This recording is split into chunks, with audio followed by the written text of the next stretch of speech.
सभी को जय श्री राम, राधे राधे। मैं ईशा, पुत्री अशोक कुमार अरोड़ा जी की। आप लोग सब मेरी वीडियोस देख रहे हैं। मेरा क्या कसम है ज़िंदगी का सच, एफबी पर और यूट्यूब पर। इसके लिए धन्यवाद। और जो मेरे नए व्यूवर्स जुड़े हैं वो मुझे वहाँ पे यूट्यूब पे ईशा बेरी के नाम पर फॉलो कर सकते हैं। आपने मेरी वीडियोस देखी होगी जिसमें ये मुझे बताया था कि मैंने रोज़ इसके घर में कभी कोई अंकल, कभी कोई लड़के, कभी कोई ना कोई आते थे और ये मेरे सामने ही मेरे बेडरूम में ये काम कराती थी। तो उसके बाद क्या हुआ मैं आपको और बताती हूँ। मैंने अपने बेडरूम में जब बैठती थी तो जब मैं ये अंकल लोग जो भी आते थे तो मैं अपना बेडरूम बंद कर लेती थी, अपना बेडरूम में बंद कर लेती थी। मुझे इतना डर होता था, इतनी एंग्जाइटी, इतनी घिन होती थी कि मैं इन अंकल के सामने नहीं जाऊँगी, मुझे सही नज़रों से नहीं देखते हैं। मैं उनके नाम नहीं बोलूँगी, जो जी इनके पास आते थे मैं सब जानती हूँ। तो फिर क्या हुआ कि मुझे नहीं पता कि कौन आ गया था अचानक से। इनकी बड़े मौसा जी हैं, मैं नाम नहीं लूँगी, वैसे चलो बता ही देती हूँ, वल्लभ अंकल। वो बड़े मौसा जी आए, मैं अपने बेडरूम में थी तो मैं बाहर नहीं आई। तो ये मम्मी ने उन्हें चाय नाश्ता दिया। 1-1.5 घंटा बात हो रही थी। इतना मुझे महसूस हो गया था कि अंकल की आवाज़ लग रही है। तो अंकल आए हैं उधर ड्राइंग रूम में। मैं अपने बेडरूम में बंद थी, अपना बेड करके मैं अपना प्याज वगैरह काट रही थी, लंच के लिए तैयारी कर रही थी मैं। तो उसके बाद क्या हुआ, उनको भी एहसास हुआ कि आज बहू पैर छूने नहीं आई, ना ये बाहर आई। अंकल चाय नाश्ता करके चले गए और इसने ज़ोर से दरवाजे पे लात मारी और वो दरवाज़ा खुल गया, क्योंकि मैंने अंदर से लॉक तो किया नहीं था, हल्की सी कुंडी गई थी। इसने ज़ोर से दरवाज़ा खोला और इसने दरवाज़ा, और मैं भी डर गई और बोली, दरवाजे पे खड़े हो गए, हाँ भाई इज्जत करनी भूल गई क्या आप? मैंने कहा मम्मी हुआ क्या, क्यों पता नहीं था तुझे कौन आया है? मैंने कहा नहीं, मैंने कहा आप ही ने तो बोला था कि अब जब तेरे को मेरे दलाल पसंद नहीं है, मेरे आदमी लोग पसंद नहीं है, तो ये कोई है कि तेरे से पूछ करके मैं घर में बिठाऊंगी और कौन आएगा कौन जाएगा? भैया तुझे पसंद नहीं है तो अपने रूम में बैठ, मैं अपने रूम में बैठूंगी। मैंने कहा मम्मी मैं तो इसलिए बाहर नहीं आई। कह रही अच्छा तुझे ये ना पता था वल्लभ आया है? मैंने कहा मुझे आवाज़ लगी थी। हाँ तो इज्जत करनी भूल गई है? ना पानी दिया तूने उन्हें आके, ना पैर छुए, ना राम राम करी, ना तूने चाय नाश्ता दिया। मैंने कहा जब मैंने डैडी को चाय नाश्ता दिया था तब भी आपने मेरे पे एलिगेशन लगा दिए थे कि भाई तू मेरा पति छीन लेगी। अब ये तो आपके जीजा जी हैं, बड़े जीजा जी। मुझे पाठ ना सिखाया कर, ठीक है? मुझे ना पाठ सिखा। तू तो भैया हमारी तो बेइज्जती करा रही। वल्लभ भी पूछ रहा था मुझसे, बहू को क्या हो गया, आज बहू नहीं आई बाहर, क्या हो गया इसको? मैंने भी बोल दिया बीमार पड़ी है, आज वो आराम कर रही है। ऐसे ड्रामे ना करा कर मेरे आगे, समझ गई? जब कोई आता है ना थोड़ा अच्छे कपड़े पहन के सुंदर सी बन करके बाहर आया कर, समझ गई? वरना ये ड्रामे तेरे बाप के घर छुड़वा दूंगी। तो मैंने कहा छुड़वा दो। मैं कहा अब तो छुड़वा दो, अब तो मैं रहूँगी नहीं, मुझे तो तलाक भी देना पड़ा ना, मैं नहीं रहूँगी। कह रही अच्छा अब तुझे नहीं पता कहाँ आई है, तू रूमा के पास आई है। मैं कहा तो रूमा के पास आई हो तो कोई कोठे में आई हो क्या? कह रही है कोठा ही तो है, ये कोठा ही तो है। और मैं जब रोने लगी तो ये भी मुझे वही, मैं क्यों कहती हूँ सड़क फिल्म की महारानी, क्योंकि इसने मेरे सामने ताली बजाई। ये आंसू ना बहाया कर, मैंने भी बहुत बहाए थे मैं भी अपने पति के आगे बहुत रोती थी, बहुत रोई मैंने बहुत दुख देखा बच्चों को पालने में भी। मैंने तो बच्चों के पेट पालने के लिए क्या क्या नहीं करा मैंने, जो आज ये दुनिया वाले मुझे बोलते हैं कि रूमा एक तबायत है, रूमा एक वेश्याकृति है। मैंने क्या क्या नहीं करा, जाके मेरी हिस्ट्री पता कर लियो। मैं तो बच्चों के लिए तो चोरियां तक करी, देखो चोरी की आदत आ गई ना, खुद बोली बच्चों के लिए तो चोरियां भी करी। मैं तो इन बच्चों का पेट पालने के लिए मूलचंद की दुकान से, अब मुझे नहीं पता था मूलचंद जी कौन है, अब पता लग गया कौन है। मूलचंद की दुकान से मैं तो चने नमकीन सब चुरा के इनको तीनों को पालती थी, ठीक है? तीनों को पालती थी इनको। जहाँ ये बोलते माँ, इसलिए माँ के आगे जवान नहीं खोल लेंगे। तू कौन है? ना मेरे आगे वो जवान खोल ले बड़ी वाली, ना वो खोल, तू जवान ज़्यादा खोल लेगी तो मारी जाएगी। मैंने कहा तुम लोग बदमाश हो। कह रही बदमाशी देख रही है तुझे मुझे? मैं कहा तुम ही तो कह रही मैं मार दूंगी। मैंने कहा कोर्ट भी तो है।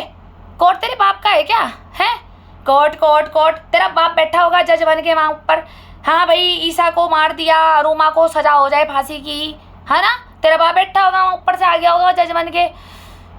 मैं इतनी रोती थी ना, आप लोग नहीं समझ पाओगे मेरा दर्द कि मैं अंदर से कितनी परेशान हो गई थी। जो मेरी बहन दूसरों के कहने पे सोच रही ना, मेरी बहन हराम है, कोई बात नहीं, मेरी बहन कर्मा सबने भोगना है। मैंने तेरे को बचाने के लिए यहाँ कर्मा भोगा। अब तू तू भोगेगी अपना कर्मा, मैं क्या कर सकती हूँ। मैं तो अपनी माँ की ज़िंदगी और तुम्हारी ज़िंदगी बचाते बचाते बर्दाश्त करती चली गई।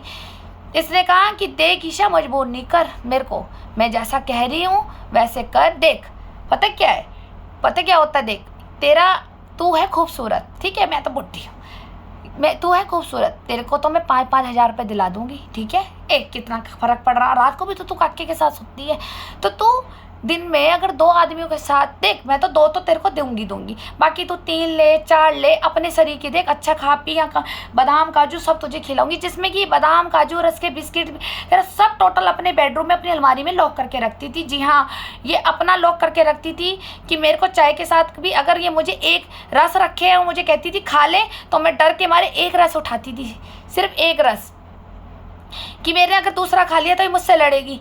मेरी हर चीज़ में खा ले, प्लेट लगा देती थी कि खा ले, अपने बेडरूम से ही चाबी खोल कर देती थी कि ये ले ईशा सौंफ वाले रस खा ले, आज ये खा ले, लेकिन मैं एक ही खाती थी डर के मारे जब चाय के साथ देते थे। तो इसने मुझे कहा कि देख तू अपनी अच्छी सेहत बना, पतली दुबली सी है, 1-2 आदमी मैं दूंगी, 2-3 देख तेरी कैपेसिटी, तेरी शरीर की भूख कितनी है। और इसने मुझे कहा 5,000 एक आदमी देगा, ठीक है, और 5,000 दूसरा आदमी देगा। अरे सुबह एक बार 10 बजे कर लिया, एक 12 बजे कर लिया, काका जब तक नहीं आएगा जब तक मैं घर पे नहीं बुलाऊंगी। यहाँ तो डैडी भी नहीं आ सकते। देख तूने देखा कि डैडी भी जब गेट पे खटकाते हैं मैं अपनी मर्जी से खोलती हूँ, ना खड़ा रहे, आधा घंटा खड़ा रहे चला जा। कई बार ऐसा हुआ डैडी ने दरवाजे खटकाए, मेरी हिम्मत नहीं हुई खोलने की, मैं डरती थी, और मैंने डैडी को देख लिया, मैंने कहा मम्मी डैडी आए ना, मजाल वो यहाँ नहीं रहेगा, इसने नहीं बना के दिया ये मकान ना, कक्के के बाप ने नहीं बना के दिया, समझ गई। इसको तू सोनी मत, कान बंद कर ले, जा बेडरूम में जा। खड़काते रहे डैडी, 15 मिनट खड़काते थे और चले जाते थे। जी हाँ, इसने अपने पति के साथ भी ऐसे किया है, और इसने कई लोगों के साथ भी ऐसे किया है। एक माली भैया भी आते थे, उनको भी दरवाजे पे खड़ा करके रखती थी। मुझे बड़ा तरस आता था कि ये माली बेचारा इतनी दूर से आया है, हमारे गमलों को ठीक करने, पौधों वोधों की कटिंग करने आता था, तो फिर वो भी खड़ा रहता था, फिर उसको भी भगा देती थी, कभी उसके पैसे रोक के चलती थी, वो भी बड़े परेशान थे। तो मैं इसकी सारी हरकत देखती थी कि कितना परेशान करती है सब लोगों को। इसने मुझे ये सब चीज़ें सिखाई जो मैं सीख नहीं रही थी, मेरे अंदर वो चीज़ डाल रही थी कि ये ऐसी चालाक हो जाए, झूठ बोले, लोगों को गेट पे वेट कराए, कोई कल आइयो परसों आइयो, खड़ा रहे, फिर कल आ गया। जब तुमने कल इसे पैसे नहीं देने थे तो फिर कल क्यों बुलाया। तो इस बात के लिए भी मेरी आर्ग्यूमेंट्स इनसे बहस होती रहती थी। तब इसने कहा कि देख 5-5 हज़ार रुपये देगा, 1 घंटे का 5,000 तो कमाने जाएगी ना, देख 2 आदमियों को 10,000 हो गया। जब तो कमाने जाएगी, पूरा महीना कमा के लाएगी तो नौकरी पे से, तब तो तेरे पल्ले 10,000 मिलेंगे, ज़्यादा से ज़्यादा 15,000 मिलेंगे। देख 2 आदमी हैं, 2,000 रुपये पर डे, 10,000 मिलेंगे, आधे तेरे आधे मेरे, मजे तू भी ले मजे मैं भी लूँगी, 5,000 मेरे 5,000 तेरे, एक अक्के को नहीं पता लगेगा। ये जुबान पक्की, ये मैं कभी एक देख काली का जल उठा रही हूँ, ठीक है। अब काली ही करेगी इसका सर्वनाश कि मैं कभी काके को भी नहीं भनक लगने दूंगी। तू अपना कर काम, आधे पैसे मुझे दे, आधे दे। देख तू देख, मुझे भी पैसों की ज़रूरत है। देख तू भी पैसा अच्छा कमाएगी ना, अच्छा खाइयो, अच्छा मेकअप करियो, ब्रांडेड मेकअप करियो, खूबसूरत बनियो, स्पा पार्लरों में जाइयो, पैसा लगता है सब जगह ईशा। कहीं तो सोच, और काका क्या दे देगा तुझे, काका दे देगा तुझे 1,000-500, मेगा नहीं भी देगा तो भी चलेगा, मुझे तो रोटी से मतलब है, ठीक है। बोली अरे यही तो भैया, यही तेरे अंदर कमी है सारी, है बन रही सती सावित्री। अरे जब ये सीता बन रही थी तो सीता को भी रावण ले गया था उठा के, ये ना मैं तुझे उठवा दूं यहाँ से, समझ गई। एक दिन तो फिर तेरे को उठवा के ही काम कराना पड़ेगा, तब पता चलेगा तुझे भी समझ नहीं आ रही। मैं लाई तुझे किस लिए, ये रोटियां बनवाने के लिए। पहले तो काका और मैं रोटी नहीं खाते थे, ठीक है, बता ये भुक्के मरे हम। मैं बनाती थी रोटी, काका और मैं खाते नहीं थे। क्या काका घर का काम नहीं करता था, झाड़ू पोछा सब करता, ये काका जी से कराती थी, झाड़ू पोछा बर्तन कपड़े। जी हाँ, कि इसके ना कपड़े धो करके, इसके जो मैनिक्योर पेडिक्योर कराती है ना लड़कियां, हाथों के फिनिशिंग के लिए, फिर वो सर्फ में तो ख़राब हो जाते हैं। जी नहीं, ये तो उंगलियों में ही गोरी चिट्टी रखती थी, सॉफ्ट, मतलब आज बहू के और हाथ, सास के हाथ मिला दिए जाए तो सास के हाथ बहुत खूबसूरत दिखेंगे, बल्कि मेरे इतने नहीं दिखेंगे। तो ये इसका मैनिक्योर पेडिक्योर ना ख़राब हो जाए, तो काका जी झाड़ू पोछा बर्तन सब करते थे। और उसके बाद इसने कहा कि देख रोटी बनाने के लिए कोई लाई थी मैं तुझे ईशा, तो ये समझती नहीं है। मैं कह रही हूँ कि देख, मैं तो सीधा बोलती, तू मेरा साथ दे, अमीर होएंगे, हम होटल बनाएंगे। राहुल ने भी तो होटल बनाया, इसके मुँह से बात निकल गई। मैंने कहा राहुल भैया ने होटल बनाया मतलब? कह रही तू नहीं चाहती कि तेरा पति भी कामयाब हो जाए उसके जैसे? मैंने कहा हाँ बिल्कुल चाहती हूँ, पर गलत तरीके से कोई। मैं अपने पति की जो कमाई है उसको बढ़ोतरी के लिए मैं व्रत करूँगी, पूजा करूँगी। जी हाँ, मैंने बहुत सारे वैभव लक्ष्मी के व्रत करे, और मैं महिलाओं को भी कहूँगी आप लोग भी कीजिए वैभव लक्ष्मी के व्रत। जो आज मेरे पास इतनी प्रोग्रेस हुई है, माता लक्ष्मी ने मुझे बहुत प्रोग्रेस दी है। मैं आज जो मेरे पे सब कुछ है, आज इनकी वजह से, थोड़ा मेरे पापा के आशीर्वाद की वजह से, मेरे महादेव की वजह से, ठीक है। लेकिन इन्होंने कहा, मैंने कहा मैं अपने पति के लिए भूखा रह लूँगी, उसकी प्रोग्रेस के लिए मैं व्रत कर लूँगी, पूजा मंत्र जप सब कर लूँगी, लेकिन मैं ये काम नहीं करूँगी। अरे अरे पूजा मंत्र जप करने से अगर इतने अमीर हो रहे हो, इतना कुछ हो रहे हो, तो भैया फिर तो ब्राह्मणों की लॉटरी लग जाए, फिर तो सारे ब्राह्मण भी साले अमीर हो जाए, फिर तो क्यों आएंगे पूजा करने? यहाँ 500 रुपये में ब्राह्मण घर में आ जाता, हमारे घर में नहीं आता क्या पूजा करने? आई बड़ी प्रवचन दे रही मुझे है कि ब्राह्मण कि मैं पूजा कर लूँगी, मंत्र जप कर लूँगी, लक्ष्मी जी की व्रत कर लूँगी तो पति की प्रोग्रेस हो जाएगी। मैंने कहा करके दिखाऊंगी, मैं तुझे करके ही दिखाऊंगी। इसने मुझे इतना टॉर्चर किया, और फिर ये बोला राहुल बेरी जी ने भी होटल बनाया है। फिर इसने बोला सुन लो राहुल बेरी जी, और आपके लिए ये संदेश अंजू भाभी जी, आप ही को ही एग्जाम्पल दिया था इसने मुझे कि मैं अंजू की इसलिए इज्जत करती हूँ क्योंकि अंजू मेरे काम में साथ देती है, ठीक। और अंजू को ही मैं महंगे महंगे गिफ्ट इसलिए देती हूँ। मुझे देती थी वो 100 रुपये का गिफ्ट, तुम्हें देती थी 15-15 हज़ार रुपये के गिफ्ट। जो तुम्हारी गणेश की मूर्तियाँ दी है इसने, तुम्हारे को काली माता की मूर्तियाँ दी है, इतनी महंगी महंगी कॉस्टली, और हमारी औकात थी एक फ़ोटो फ्रेम 500 रुपये का दिवाली पे दे दिया, तुम्हें दे दी है 14,500 रुपये की गणेश जी की मूर्ति। जब आपका मकान बना, बोलती है कि भैया जब इसने मुझे कमा के दिया, ठीक, इसने मुझे कमा के दिया, तो मैं इसी की कमाई से इसे गिफ्ट नहीं दूंगी। तो वो मुझे खुश करती है, तभी तो देख मैं तुझे कितनी इज्जत देती हूँ। वो मेरे पास रोज आती है, मेरे से इज्जत करती है, मैं भी उसके लिए देख चाय बनाती हूँ, सब कुछ करती हूँ। तो यही तो देख रही ना इतने दिन से कि बड़ी भाभी को तो बड़ा प्यार करती हैं जो, और मेरे को नहीं करती हैं, मेरे पे चिल्लाती है। तो ये देख ये काम है, देखो राहुल भी तो देख कामयाब हो गया। अरे कुछ ना हो रहा, समाज में ना पैसा ही सबसे बड़ा होता है, इज्जत, ठीक है। जब तुम्हारे 3-4 होटल हो जाएंगे, तू भी राहुल से ज़्यादा आप काके को प्रोग्रेस कर देगी, तेरे पे भी 2-3 होटल हो जाएंगे। अरे तू कमाई रहा, कौन बता रहा काके को? सीधा बोल दियो कि मेरे पापा के पैसे हैं, ये मैं अपना इकट्ठा करती रही हो, और उसको काके को प्रोग्रेस करके दे, मैं भी दूंगी इसमें आता। भैया होटल बनाएंगे, और होटल बनाने के फिर हम मज़े लेंगे। हम राहुल के मुँह पे फिर जुत्ता मारेंगे कि तेरे एक होटल है ना, हमारे 2 होटल है। मैंने प्लान बना लिया था कि मैं डाइवोर्स दे दूँ। जी हाँ, मैंने कहा यार मैं डाइवोर्स ही दूंगी, लेकिन मैं अपने पापा की मर्यादा के लिए रुक गई कि अगर मैंने इतनी जल्दी तलाक ले लिया तो मेरी बहन की शादी कैसे होगी। मैं इसी में रहती थी कि पहले मेरी बहन की शादी हो जाए, फिर मैं तलाक इसको दूंगी काका जी को। क्योंकि देखो काका जी इन कामों में इन्वॉल्वमेंट नहीं थे, लेकिन मेरे हिसाब से भी वो नहीं थे, ये रियलिटी है। और ना तो रियलिटी है ना, ज्ञानी जब माँ जिनकी ऐसी हो, तो ऐसे बच्चे ना पढ़े लिखे ठीक से हो, ना बोलना तमीज़ से जानते हो, ठीक है। मैं गुजारा कर रही हूँ, मैं एक तरह से ही सारे के सारे नार्सिसिस्टिक पर्सन मिले जो गलती भी खुद करते हैं, दूसरों में गलती तुरंत कह देते तुमने किया। ये सब ऐसे कैसे है? तो मेरे को लगा कि मैं अपनी बहन की पहले शादी कर दूँ, फिर मैं तलाक दे दूँगी। ये जो मेरी बहन है ना, मैंने जिसके पीछे अपनी ज़िंदगी बर्बाद करी, इतनी गंदी गालियाँ टॉर्चर झेला, आज ये खुद मुंह मार रही है जगह जगह। इसने मुझे जीने नहीं दिया, मैं तिल मरती थी, बहन छोटी थी, किसको बताऊँ? दादी नहीं, बुआ नहीं, माँ नहीं, किसको बताऊँ? अंदर ही अंदर खुड़ती चली गई। पति भी डरपोक है, पति तो इतना डरपोक है जैसे फूक मार बम भी मार दो ना तो अभी डर जाएगा ये क्या हो गया। मैं चुप रही, मैं कुछ नहीं बोली, कहाँ से एविडेंस लाऊं, कहाँ से बोलूं? रोज़ कलेश भी रही बेडरूम में। और इसने फिर मुझे ये एग्जांपल दिया कि भाई राहुल बेरी जी की पत्नी भी मेरे साथ ये काम करती है, देख राहुल घर में नहीं होता तभी तो दिन में आती, अब देख तू भी उसकी प्राइवेसी ख़त्म कर रही है। जब तक तू नहीं आई थी ना शादी करके, तो ये मेरे को पूरा सपोर्ट करती थी। अब वो भी परेशान हो रही, वो भी कह रही मम्मी या तो इसको अपने ग्रुप में ले लो, ठीक, या फिर एक काम करो, इसको इतना लड़वा के भेज दो कि ये अपने बाप के घर चली जाए। देख तू चाहती है, तेरी शादी को भी 2 महीने हुए, तू तलाक लेके जाएगी काके के पास, लोग क्या कहेंगे लो इसकी तो पहले माँ से नहीं बनती थी, अब इसकी ससुराल से भी नहीं बनती, ना पति से बनती, आगे लड़ पिड़ के यहाँ तलाक लेके। इसलिए हमारे कहने पे चल, तुझे सम्मान वो भी देगी, मैं भी दूंगी, ठीक है। और हमारे पास एक से एक बदमाश है, कोई तेरी बहन को कोई कुछ नहीं कहेगा, ना तेरी माँ को मोहल्ले में कुछ कहेगा, ना तुझे कुछ कहेगा। राजा बन गए रे।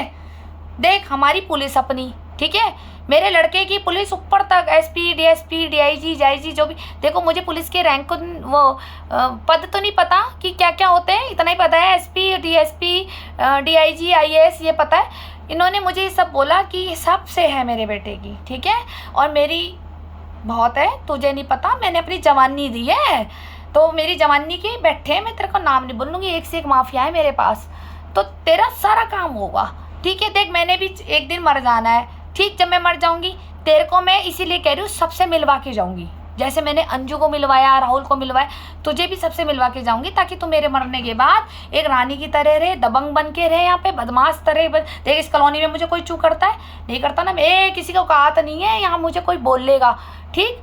इसलिए तुझे भी ऐसा बना के जाऊंगी मजबूत, कि तुझे भी यहाँ कोई कुछ नहीं बोलेगा, बस तू मेरा काम कर, मैं तेरा काम करूँ, दोनों रहेंगे मिलके। जी हाँ, मेरी सास को ऐसी लड़कियां पसंद है जो इसके देह व्यापार में रहती है।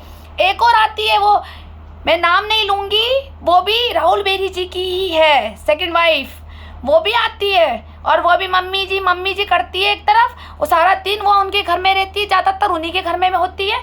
मैं उनके घर में जाती नहीं हूँ, मम्मी से तो मैंने छोड़ दिया, 8-9 साल हो गया जब से इन्होंने ये दीप तिवारी और राजकुमार जी से झगड़े करवाए।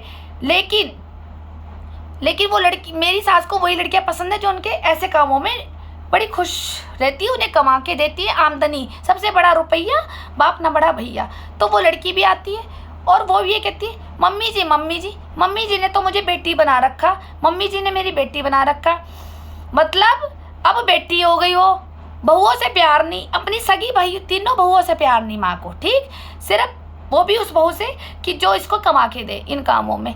मैं इसके सारे राज जान गई थी, जो इसने मेरे का जीना हराम कर दिया, इसने मेरे को मारने के लिए कि मैं मुंह ना खोलूं, इसने मेरे ऊपर वशीकरण, तंत्र मंत्र सब कराए हैं। जो लोगों के साथ ऐसा होता है वो मान जाएंगे, जिनके साथ नहीं होता तो एक दिन उनको भी वक्त बता देगा कि ये मौलवियों ने भी इतना जीना हराम कर रखा, घर घर में आगे, चाहे कोई घर में आग ना हो ना, और उनसे मिलने चले जाओ तो वो भी आग डला देते, अरे तुम्हारे तो घर वालों ने ही कर रखा। इन्होंने इतना मेरे को मारने का किया, जो मेरे को रवि गुरु जी ने ठीक किया कि मर जाए राज ना खोले, ये मर जाए ये राज ना खोले। इन्हें ये भी खतरा था कि जिस दिन ईशा को अपनी बहन के बारे में पता लग जाएगा तो ये चुप नहीं बैठेगी, ये सारे राज खोल देगी। मैंने जब ये मुझे वार्निंग देती थी कि मुझसे मत उलझियो, तो मैंने भी कहा था कि आप भी मेरे साथ सही तरीके से चलो, फिर आप भी मुझसे मत उलझना। तो मैं आपको 50% सच बता रही हूँ, 50% इतना गंदा और घिनौना, गंदी सी गंदी गालियाँ जो एक लड़का भी नहीं देता होगा, ऐसी गालियों से मुझे उच्चारित करती थी ताकि मुझे स्ट्रेस हो, मेंटली डिस्टर्ब हो। या तो मैं यहाँ से भाग जाऊँ, जब मैं भाग जाऊँगी तलाक दे दूँगी तो घर खाली हो जाएगा, काका तो रहेगा वहाँ पे सुबह 6 बजे से लेकर रात के 11 बजे तक दुकान पे, पीछे अच्छा इनका सब कुछ काम चलता था। अब मैं जब से आई तो इनकी प्राइवेसी ख़त्म हो गई, ठीक है। सारे राज नहीं खुल रहे हैं, मोबाइलों पे चुपचाप जाके बात कर रहे हैं, बाहर बालकनी में खड़े होकर बात कर रहे हैं, छत पे जाके बात कर रहे हैं। मेरे सामने बहुत कम होती थी बात। इतने ही परेशान हो गए थे, इतने इनसिक्योर हो गए थे कि भैया अगर हम, इनको कहीं ना कहीं ये भी डर था कि भाई अगर इसके सामने ज़्यादा कराएंगे तो ये पुलिस को बुला लेंगी। मैंने कह दिया था, मैंने कहा मैं पुलिस को बुलाऊंगी 100 नंबर पर। बोले कि मैं, तू बुला के तो देख, तुझे मैं पुलिस भी यहाँ दिखाऊंगी, तेरे यहीं घर पे दिखाऊंगी तुझे मैं पुलिस। मैं कहा दिखा लियो, मैंने ये कहा, मैं कहा मैं पुलिस के पास जाऊँगी, मैंने कहा मैं पुलिस को यहीं दिखाऊंगी तुझे, तो दर्शन करने ना तुझे बहुत जल्दी दर्शन कराऊंगी मैं तुझे पुलिस के। इसने मुझे ऐसे ऐसे टॉर्चर किया, राहुल बेरी जी का नाम ले लेके और अंजू बेरी जी का, ठीक है। ये मैं यही कह रहे हैं ना, राहुल बेरी जी हमारी माँ के पीछे पड़ी रहती है, तुम्हारी माँ ने टॉर्चर मुझे इतना करा है, इतना दहेज देने के बाद, इतने पैसे देने के बाद, इतने पढ़ी लिखी बहू होने के बाद, सब कुछ संस्कारी बहू होने के बाद भी फिर भी तुम्हारी माँ मुझे परेशान करती थी। कारण क्या था? और तुम्हारी बीवी का देख लो, खुद तुम्हारे साथ भाग करके आई है वो।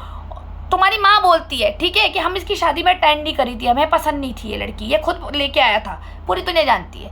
फिर उसके बाद भी आपकी बहू को इतना सम्मान दिया जाता है, मुझे दिया जाता है 500 रुपये का फ़ोटो फ्रेम दिवाली पे, और तुम्हारी बेबी को गिफ्ट दिए जाते हैं महंगे महंगे 14,000 15,000 रुपये के। क्यों? कारण क्या है? जो बेटा दिन रात मेहनत करके कमा के माँ को दे रहा था, और तुम अलग रहते थे, गौरव भैया अलग रहते थे, डैडी अलग रहते थे, वो तुम सब अच्छे थे, मेरा पति बुरा था, मैं बुरी थी। क्यों? कारण क्या था? सिर्फ क्यों? तुम्हारी प्राइवेसी मैंने आ करके बंद कर दी थी, और तुम्हें इनसिक्योरिटी हो रही थी कि मेरे राज ना खोल दे। और मैंने भी यही कहा था तुम्हारी माँ को, मुझे जब तक कोई नुकसान नहीं पहुँचेगा, ये पक्की जुबान है पंजाबी की, मैं मुँह नहीं खोलूँगी। और अगर जिस दिन तुमने मुझे बर्बाद करने के लिए सोचा, महादेव की भक्तों में शुरू से बचपन से, उस दिन विनाश तुम लोगों का कर दूंगी मैं। और मैं कोई झूठा विनाश तो करनी नहीं, मैंने झेला है, इतना झेला। तुम्हारी बीवी क्यों नहीं जाती है एम्स हॉस्पिटल मनोरोग विभाग में? मैं टॉर्चर हुई हूँ, मेरी स्थिति तुम लोगों ने ख़राब कर दी, जो मुझे मनोरोग विभाग से इलाज करा करके मेडिसिन खानी पड़ती है। इतनी एंग्जाइटी डिप्रेशन तुम लोगों ने दे दिया कि मैं आत्महत्या करने तक सोचने लगी थी, तो दवाइयों से मैं ठीक हो गई हूँ, मुझे एम्स के डॉक्टर ने ठीक करा। ठीक, तुम लोगों ने जो ज़िंदगी बर्बाद करी ना, अभी आप लोग मेरे साथ बने रहिए, मैं इनके एक एक राज और खोलूँगी। आप लोगों ने अपना कीमती समय दिया, धन्यवाद। मैं बहुत समस्या में हूँ, ये समस्या मजाक नहीं है, ये मेरा बीता हुआ दर्द है जो मेरे दिल के अंदर चुभ रहा था, जो मैं आज आप सबके सामने अपना दर्द बयान कर रही हूँ। धन्यवाद। और अपनी बहू बेटियाँ बचाएं, ऐसे परिवार भी मिलते हैं। प्लीज़, मैं तो इन लोगों की छानबीन नहीं कर पाई, आप लोग ज़रूर अपनी बेटियों की कीजिए। बेटियों की शादी करने के लिए अपने जहाँ भी आप कर रहे हैं उनकी अच्छी सी जानकारी करिए। ज़रूरी नहीं होता कि हम लड़के की वो ले जानकारी, परिवार की भी लेना आते। आप मेरी सारी जब स्टोरियाँ सुन लेंगे तो आपको भी कहीं ना कहीं एक हैरानी भी होगी और एक जागरूक भी होगी जनता कि ऐसा भी होता है। ये कोई मजाक नहीं है जो आप लोग ये सोच रहे हैं, मेरा रियल और दर्द है मेरा, जिसे मैं सिर्फ दबाती रही अपनी माँ की ज़िंदगी के लिए और अपनी बहन की ज़िंदगी के लिए कि उनके ऊपर कोई आँच ना आ जाए। मैं चुप रही, बर्बाद होती रही, रोती रही, पीटती रही, लेकिन मैंने इनके देह व्यापार में भी हानि करी और उनकी जान की सुरक्षा भी मैं बना के रखी भी थी। मुझे पता था ये मेरे पिता की संपत्ति छीनेंगे, मेरी बहन को बर्बाद करेंगे, मेरी माँ को भी जान से मार डालेंगे, पागल खाने डाल देंगे। मैं चुप रही, मैं किसी को दर्द नहीं बता पाई, सिर्फ अकेली सहती रही। आज इन्होंने सब कुछ मेरा बर्बाद कर दिया, बचा क्या? मैं आज सच बोल रही हूँ आप लोगों के सामने। Thank you.